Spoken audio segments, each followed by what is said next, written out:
Your Steve Jones Show podcast is loading now. The Steve Jones Show podcast is sponsored by Sunbury Motors, North 4th Street in Sunbury, and Sunbury Motors Kia, routes 11 and 15 in Hummel's Wharf. Aeneas Hawkins joins us. Sir, how are you? I'm doing well, man. It's a big weekend approaching very quickly. I'm excited, you know. Well, let's start last weekend. I mean, you need to respond when you get into something like that. It's the whiteout game. When you ran out of that tunnel, when you played and saw it, what was your first time?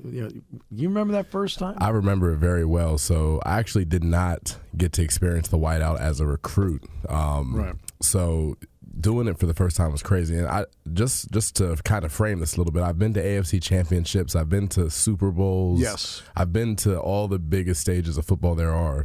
There is not an environment like the whiteout. That's not hype. That's real. I remember the first time I ran out getting chills and getting teary-eyed running out that tunnel because the moment seemed so big. The ground was shaking and the game hadn't started yet. It was unbelievable. I was on a show earlier this week and they asked me about the whiteout and just about the quick history of it. I was talking about there were times where the press box would shake. And Jack Ham looked over at me and he said, we okay up here? And I said, geez, Jack, I'm an announcer, not an engineer. No clue. No idea. I said, I'm guessing with you, Mr. Ham. Okay. Not in my lane. I can't do this. The response, though, on Saturday night, what did you think of it? I think it gives the team a lot of hope just because, I was on the team for the last few years, have been a part of tough losses before, and teams in the past couple of years that I was a part of did not respond after taking that first loss. So to see them kind of bounce back in a big way, to see the offense put up a bunch of points, to see Sean Clifford in his last whiteout after a slow start in the first quarter light it up. I mean, those are all positive signs of a football team that believes that they're a good football team. And to be honest, at this phase of the season, that is the most important aspect. Let's get to the balance part of it. I mean, sometimes, and this has been the pattern usually over the years, whether it's high school, college, or pro, where the run sets up the pass. We now are in an era where it can go either way. And I felt like when they got the tight ends involved, it then set up the run. What did you think? Well, I saw in the last couple of weeks was teams starting to load the box up to really focus on stopping the run. And then once we were able this weekend to get guys like Theo Johnson and Tyler Warren involved, the threat of Brenton Strange, it really creates an opportunity where the defense can't go as heavy in the box, and it opens up opportunities for guys like Katron Allen and Nick Singleton, Kevon Lee when he's healthy, to really make some big plays happen. And that's the importance of balance. You want to give a defense as much to prepare for as possible. We saw what Michigan's ground attack did the week before. How impressed were you by the response, especially the front seven, to the Minnesota ground attack, which is so important to them? Yeah, I mean, obviously I was impressed. Michigan's a team that can run the ball as well as anybody in the country. But really, to me, I was checking to see what the mentality would be like with the front seven. I know that that's a group of guys who, are not going to get knocked down and then stay down. So I wasn't surprised, to be honest with you. But again, I think it's an important step to take before Ohio State comes to town because they're a group that everybody wants to talk about the receivers, and they're talented themselves, but they can run the ball too. Yeah. So they're going to need that front seven to play big for sure. No, I mean, you look at what they have. I mean, Henderson, Williams is really good. The Hayden kid who comes off the bench. Yep. They don't play him that often, but he's pretty good as well. Yep. And and that's what makes Stroud so dangerous, because Stroud is dangerous in his own right, but when you have a running game, he becomes even more so.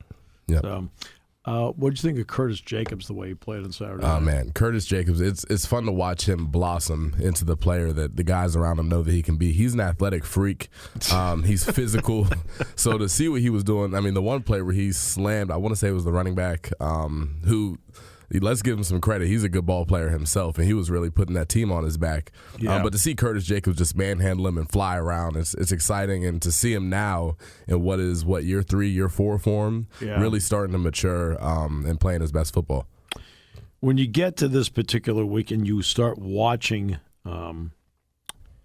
film of an opposing team, and when what the reputation of Ohio State is, as you would sit there as a player and you would watch video of what they can do. Mm-hmm. What always ran through your mind watching it? Yeah.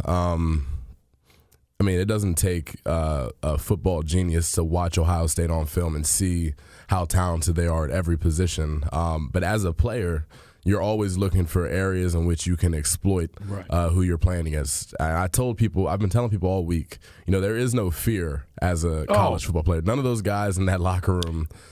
You know what?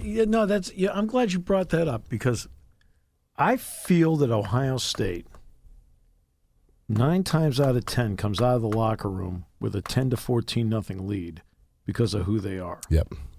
Because the other team is looking at them for who they are. Except when they play Penn State and to a point now Michigan. Yep. They don't get that 10 to 14 points with Penn State. Zero. No, they don't. No, there's no fear, and those guys play harder, actually, I'd say. They really step up in those moments. And to be honest, the mistakes I do see when playing a team like Ohio State are from guys playing too hard and maybe getting out the framework of what their responsibilities are. But, as far as the mindset, those guys are going to be ready to play. As a defensive player, you know that when you're playing a talented group, then you have to do your job at a high level. You cannot afford to get out of position to jump out of gaps and to play your own game because they're talented enough to go score. No question. And people have asked me what's been the difference between the two teams when they play. I said usually it's one play each half. Very small margin. I remember the 2018 game. Yep. That was a game that we had won. That was my first whiteout, actually. Then that last drive, a couple guys on a couple plays made some mistakes that were uncharacteristic, and it cost the game. And I think, as a fan, sometimes it can be hard to really recognize how small those margins are. And it comes down to one play, and you don't know when that play is going to be. And that's something that Coach Franklin is constantly preaching to the guys in this room. Right. You don't know if it's play 3 or play 73. No doubt. And you go back to last year's game out there. Obviously, Michigan beat them, but Penn State played them, except for the fumble by Cage that he ran back. Yep. That's the play. It's funny because you don't know when the play is going to happen, but when you see the play, you know it. You know it's the play. You know it's the play. Yeah. And last year is a perfect example of that, right? That sack fumble for 6. Those are mistakes you can't make against elite football teams. No, you can't. When you watch Stroud play, what do you think of him? Man, he's poised. He's poised. I think he's a guy who can do a little bit of everything. And the thing I'm most impressed about with him is just how he remains calm under pressure. Now, I'm interested to see, to be honest, I look at who they've played so far and where they've had to play him, and I don't think they've had a test like this. Where they've had to play him? They haven't gone anywhere. They've gone nowhere. They've played at it's interesting. They played at Michigan State, which is a very good atmosphere. Let's not take anything with it. No doubt. It's not this. No doubt. Number 2, people forget they haven't played here in front of a crowd in 4 years. It's been a while. CJ Stroud has never come into Beaver Stadium. None of them have. None of them. And they have no idea what to expect. And to be honest, Ryan Day himself is new at it in some ways, especially as a head coach. So it'll be interesting to see how they handle the environment. Right. I mean, they have not played in front of a crowd in Beaver Stadium in 4 years because of the circumstances. Just because I've been pointing out that Michigan hasn't gone to Ohio State in 4 years because, remember, they shut it down after the Penn State game in 2020, so they never went to Columbus. Correct. There's just some interesting facts about that. When you have talked to offensive players on Penn State's team, and they have to play in road environments, how tough has it been, for example, the tackles, maybe even the H-backs, to hear on the road and what their perspective is? Yeah, so it's funny. I remember when we went to Ohio State in 2019. Yeah. And I remember, we were down big at one point. Then we kind of put ourselves in a position to win.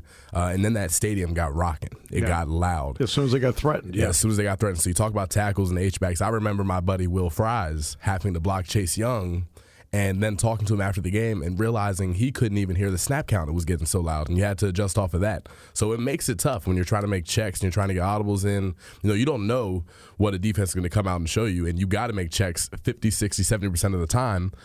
So it makes it tough, especially on the offense. The defense, it really doesn't get like that. But that offense has to deal with it, especially. Right. No, now, Michigan, of course, had when they were on offense, it's like here. It's like church. Yep. Okay. Right. It's very quiet. Hear a pin drop. Right? But then when a play is made, right, the crowd, of course, gets crazy. Joey Porter Jr. told me the first play of the game, Michigan, I asked Joey about it.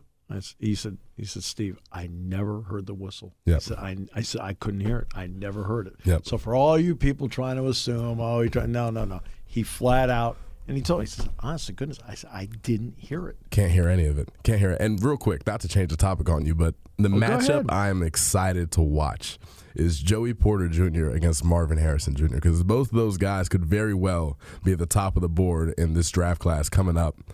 It's going to be electric to watch, and I can't wait to see it. Harrison, I'm watching him in the Rose Bowl last year down in Tampa because that game was on after, and then our flight was going to be late leaving, so I was sitting at a bar drinking iced tea. Iced tea. I'm not, that right. actually is what I was drinking. And I'm watching, but that son of a gun's pretty good. Pretty good, isn't he? and Jackson Smith and Jigba's getting 347, no right? But Harrison, he caught 3 touchdown passes. He's got 10 this year. Yeah, he's a ball player. And my dad was an NFL cornerback in the early 2000s, late 90s. And I remember on the weeks he had to play Marvin Harrison Jr.'s daddy. Yeah. Everybody in the house knew it because he was locked in. And his son is very similar for sure. Yeah. And Marvin's quarterback was pretty good, too. Decent ball player. Yeah, decent.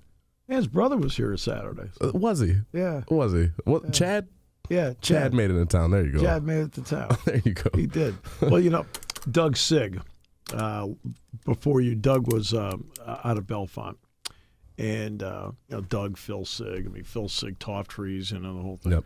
Right. Well, Doug Sig was, in fact, Doug wore number 14 here. But he was a quarterback here at Penn State, scholarship quarterback.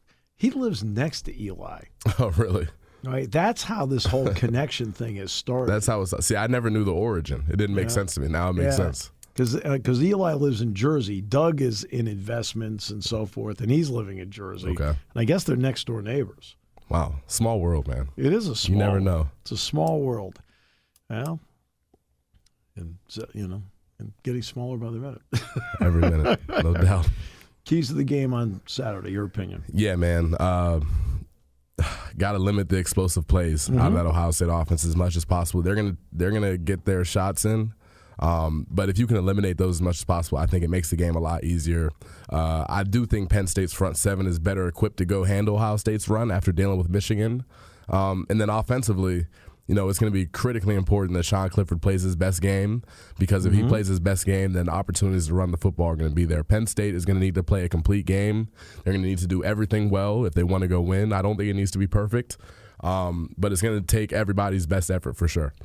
And part of that complete game is start each half well. No doubt. Ohio State is very good at getting out of the gate. No doubt. In each half. Very good at getting out of the gate in each half. 100%. I will take that one step further, and I will say to dominate the middle 8, which Coach Franklin talks about all the time, the end of the first and the beginning of the second can swing games so drastically, and Penn State's going to have to do all those things to win. No question. My friend, thanks so much. Great to have you here and your perspective. Thank you for having me, brother.